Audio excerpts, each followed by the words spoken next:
அதனால தான் நாங்கள் தாடியும் கூட வலிக்க கூடாதுன்னு மார்க்கம் சொல்லுது. நல்லா விளங்கிக்கோங்க வாலிபர்கள். மார்க்கம் ஏன் தாடியை வலிக்கவான்னு சொல்லுது தெரியுமா? இன்னைக்கு நிறைய பேரை பார்க்குறோம், அவங்களுக்கு ஷேவ் பண்ணாமல் ஈச்சேதான். கண்ணியமானவர்களே, மார்க்க அறிஞர்களுடைய 4 மதுஹபுகளுடைய இமாம்களுடைய கருத்து, தாடிய வலிக்கிறது கூடாது, ஹராம். எந்த விதிவிலக்கும் இல்லை, வித்தியாசமும் இல்லை, கூடாது. தாடிய வலிக்கிறான்ற எந்த காரணமும் இல்லாம சுத்த ஹராம், ஒரு ஹராமான வேலையை செய்கிறாரு.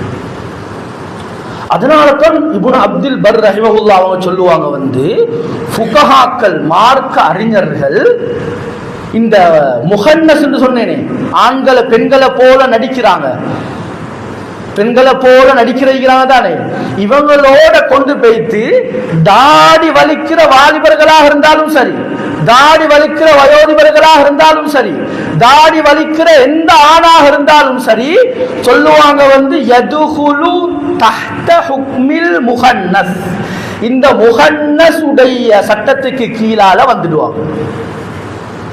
நல்லமா? ஏண்டா இவங்களும் தாடி வலிக்கிறார்களும் யாரு தெரியுமா?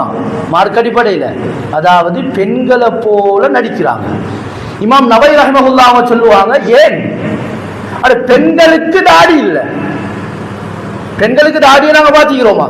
எங்கேயுமே பாத்திக்க மாட்டோம். அதே போல ஆண்களுக்கும் பெண்களுக்கும் எல்லாம் வித்தியாசத்தை வச்சு படைச்சிருக்கிறாங்க. ஆண்களுக்குண்டான அடையாளத்தை வெளிப்படுத்தக்கூடிய பல அங்கங்களில் ஒன்றுதான் தாடி. கனிவானவர்களை, இன்னைக்கு நான் வாலிபர்களை பார்க்கிறோம், அதிகமானவங்களை பார்க்கிறோம், பல நொண்டி காரணங்களை சொல்லி ஆபீஸுக்கு போறதுக்கு இயலாது, மேனேஜர் அனுமதி இல்லை, அது கொம்படியுடைய சட்டம் அப்படி அல்ல. கனிமானவர்களை வெச்சவங்க இருக்கிறாங்க, தாடிக்காக வேண்டி சண்டை பிடிக்கக்கூடியவங்க இருக்கிறாங்க, தாடிக்காக வேண்டி சுண்ணாவுக்காக வேண்டி சகோதரர்களே தொழில வித்த நிறைய பேர் இருக்கிறாங்க. அதனால ஆண்களையும் பெண்களையும் பிரித்து காட்டக்கூடிய மிக முக்கியமான ஒரு அடையாளம் தான் தாடி. இந்த சுண்ணாவை நாங்க ஃபாலோ பண்ணோம்.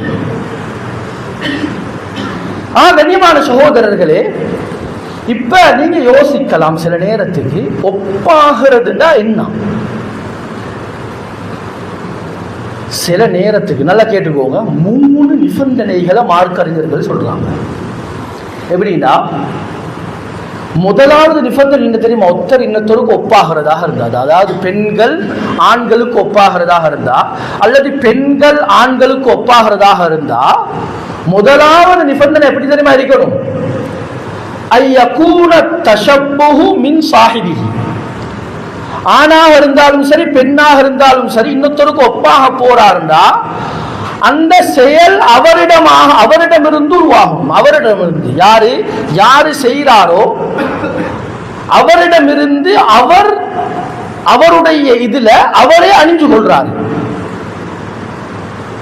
இந்த செயலை நான் செய்யணுண்டு அவர் அணிஞ்சு கொள்றாரு. சரியா? இது முதலாவது.